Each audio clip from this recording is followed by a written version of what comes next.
Nukem 3D is the 90s game there is. A first-person shooter with a foul-mouthed protagonist that doesn't care about anything other than shooting aliens. A departure from the original Duke Nukem titles that were platform games, Duke Nukem 3D launched the series towards mainstream popularity, and a sequel was announced in 1997, Duke Nukem Forever. Unfortunately, the game's development was plagued by issues and engine changes, causing it to stay in development for 14 years. And we all know how that story ended.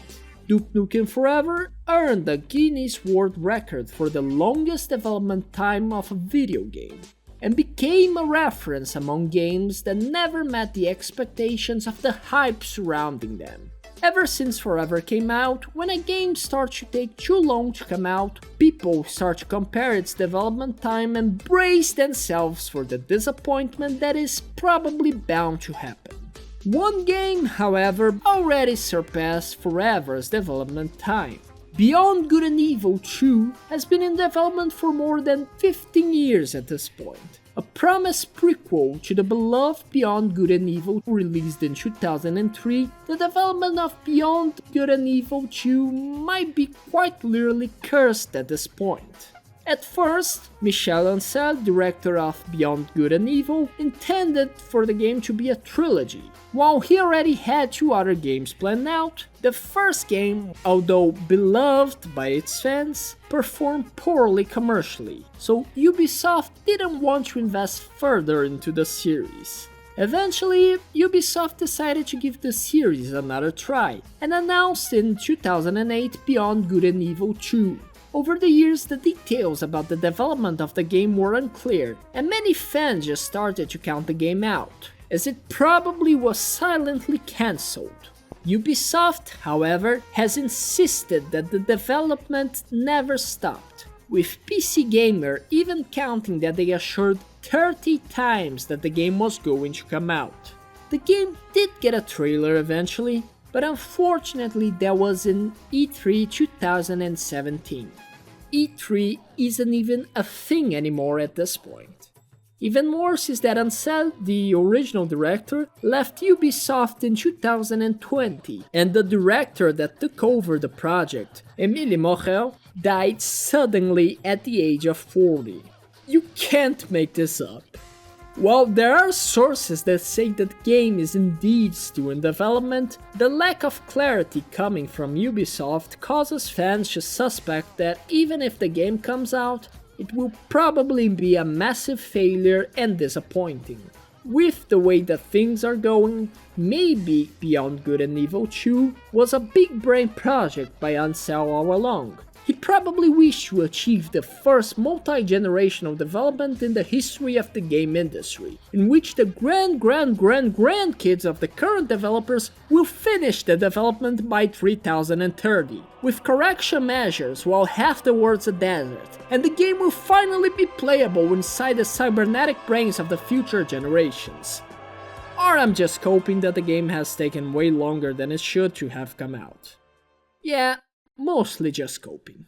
But speaking of futuristic settings, Metroid Prime 4 was also announced in E3 2017 by Nintendo. The game is the first sequel in the Prime sub-series of the Metroid games since Metroid Prime 3 Corruption, released in 2007 for the Wii. In theory, Metroid Prime 4 will be released this year, making it 18 years apart from the last entry of Metroid Prime. Initially, the game was being developed under Bandai Namco, but Nintendo didn't like the direction that the game was taking, and so the development was restarted with retro games in 2019.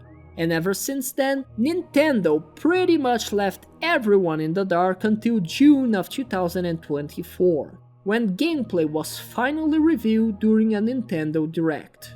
Out of all games mentioned in this video, Metroid Prime 4 is by far the one that will probably end up taking the least amount of time to develop, and the one that is probably going to come out the soonest. Also, considering that Nintendo has been extra careful with the direction of the game, It's probably unlikely that Metroid Prime will come out as a disappointing broken mess. This might be less of a cyberpunk situation and more of a Final Fantasy VII Remake one. Still, there are no guarantees, and if the game comes out on schedule, it will still come out 8 years after its initial announcement, and 18 years after the last entry of the series, which definitely weighs a ton for fans. And much like Metroid Prime 4, The Elder Scrolls 6 is scheduled to be released at least 8 years after its development started. But since this is Bethesda we are talking about, nothing is a guarantee.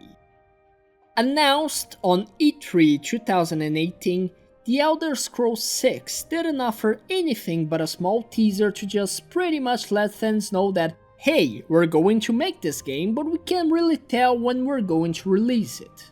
Much like Metroid Prime 4, what makes The Elder Scrolls 6 feel like it's going to take much more time to develop than what has passed so far is that the last entry of the series, Skyrim, was released in 2011, making it so if all the stars align and Todd's game does indeed come out by 2026, which is very optimistic, the time between Daggerfall and Skyrim will be the same between Skyrim and The Elder Scrolls 6, 15 years.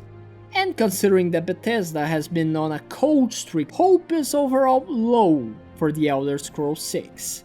It doesn't help that fans don't even have any idea of how the game is going to be. Bethesda released a teaser, said a few things about the game, but that was it. There is so little information on The Elder Scrolls 6 that the game, more than any other mentioned in this video, is just a Pandora's box. No one can even guess what we're gonna get when we open it.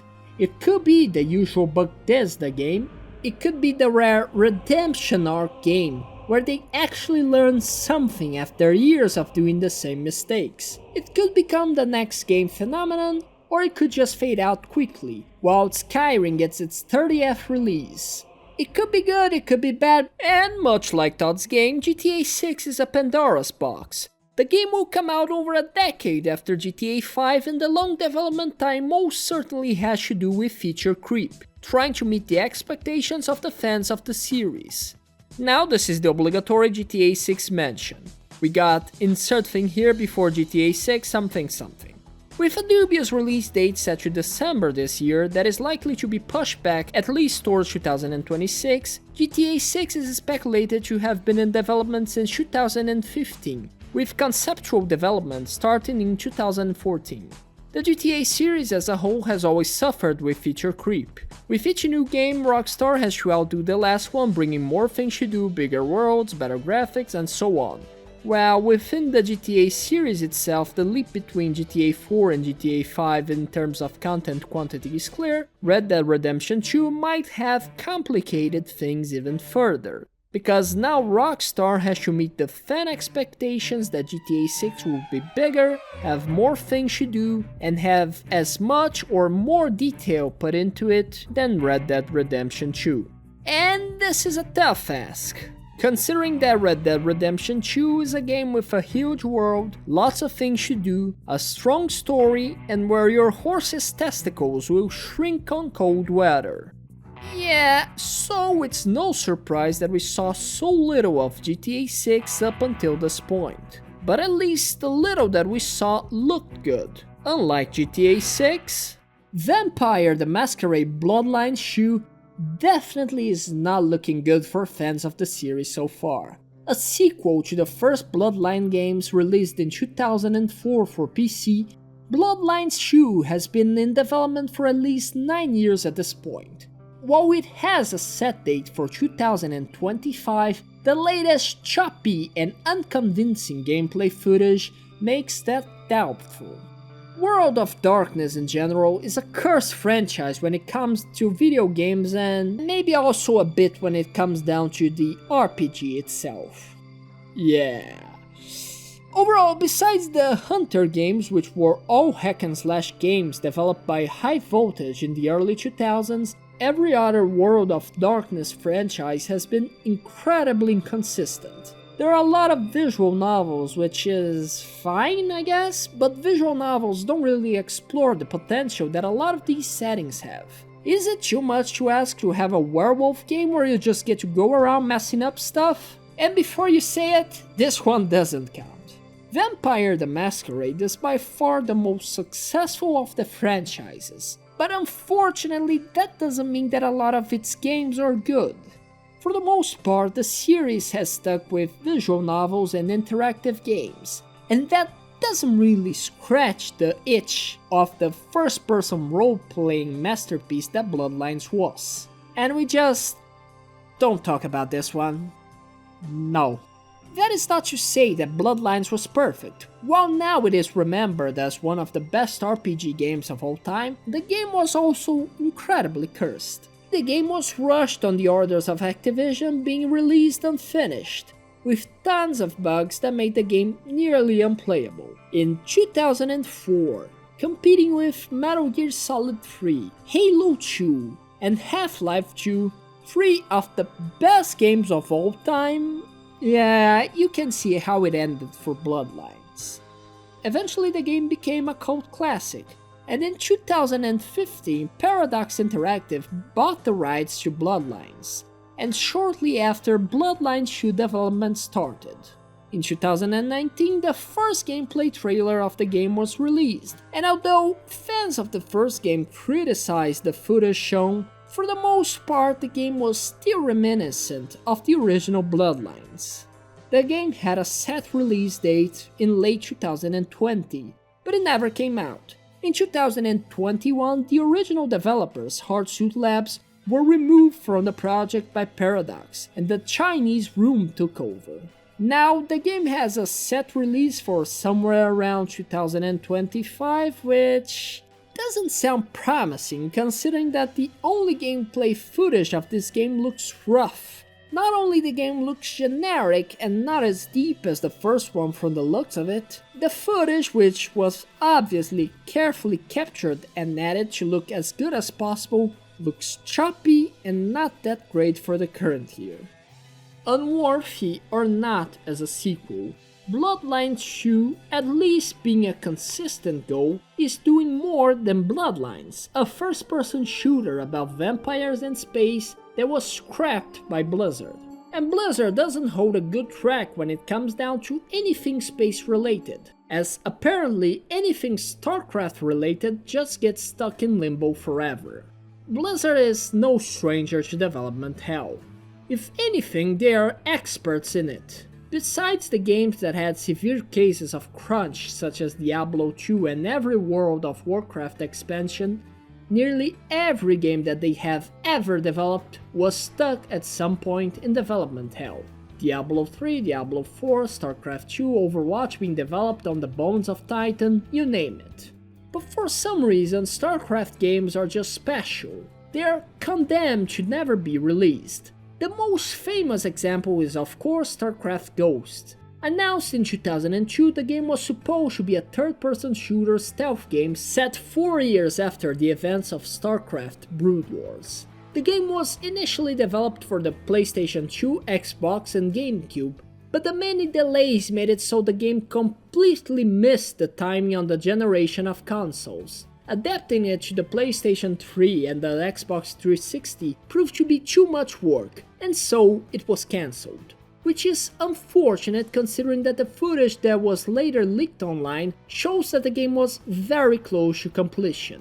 Ghost is indubitably the one cancelled Blizzard game with the biggest legacy. The protagonist, Nova, went on to be featured in Starcraft 2. She was also a kind of poster girl for Heroes of the Storm, with her getting a lot of screen time in the cinematic trailer for the MOBA. And there's even a memorial for the Ghost game in World of Warcraft, nicknamed the Nova Shrine, which flashes the protagonist's name and sometimes spawns an NPC named after her, which is one of the most elusive NPCs in WoW. Besides Ghost, Blizzard has throughout the years cancelled 4 different StarCraft projects, including a StarCraft MMO. Also, Blizzard has reportedly been working on the 3rd attempt of making a StarCraft FPS game.